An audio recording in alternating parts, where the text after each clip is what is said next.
হজ হচ্ছে জিহাদ তুল্য একটি ইবাদত।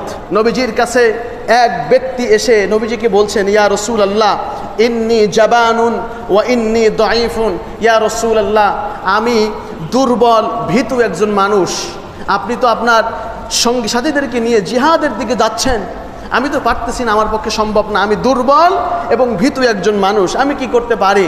নবীজি তাকে বললেন, শোনো, হালুম্মা ইলা জিহাদিন লা শাওকাতি ফিহ, তুমি এমন একটি জিহাদের দিকে অগ্রসর হও যেখানে কোনো মারামারি কাটাকাটি নাই, তুমি তো দুর্বল আর ভীতু মানুষ, তুমি এমন একটা জিহাদের দিকে অংশগ্রহণ করো যেটা কণ্ঠকাকীর্ণ নয়, আর সেটা হচ্ছে আল হজ, সেটা হচ্ছে হজ।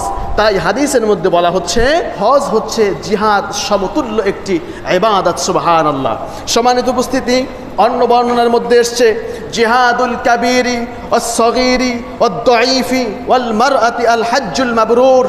নবীজি বলছেন, নাসাইর বর্ণনা, বয়স্ক, শিশু, দুর্বল এবং নারীদের জন্য জিহাদ হচ্ছে হজ্জে মাবরুর, সঠিকভাবে হজ আদায় করা, কবুল হজ, এটাই হচ্ছে তাদের জন্য জিহাদ সমতুল্য সওয়াবের কাজ। সুবহানাল্লাহ। হযরত আয়েশা রাদিয়াল্লাহু তাআলা আনহা বিশ্বনবী সাল্লাল্লাহু আলাইহি ওয়াসাল্লামকে প্রশ্ন করছেন, তারল জিহাদ আফদলুল আমাল, ইয়া রাসূলুল্লাহ আপনি তো জিহাদকে সর্বোত্তম আমল মনে করেন, আফালা নুজাহিদ, আমরা কি জিহাদ করতে যেতে পারবো?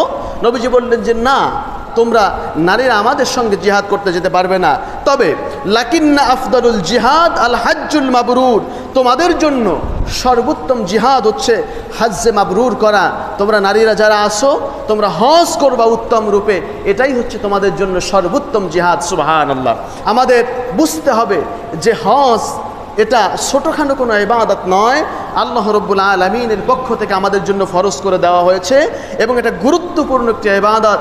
আমাদের যাদের উপরে হজ ফরজ হয়েছে আমাদের অতি দ্রুত হজ সম্পাদন করা উচিত, কারণ এটা এজন্য বিশ্বনবী সাল্লাল্লাহু আলাইহি ওয়াসাল্লাম বলেছেন, যে ব্যক্তির উপরে হজ ফরজ হয়েছে অথচ সে হজ না করেই মৃত্যুবরণ করলো, আল্লাহর নবী বলছেন আমার কোনো দায়িত্ব নাই সে ইহুদি অবস্থায় মারা গেল না খ্রিস্টান অবস্থায় মারা গেল, এ ব্যাপারে আমি দায়িত্ব মুক্ত।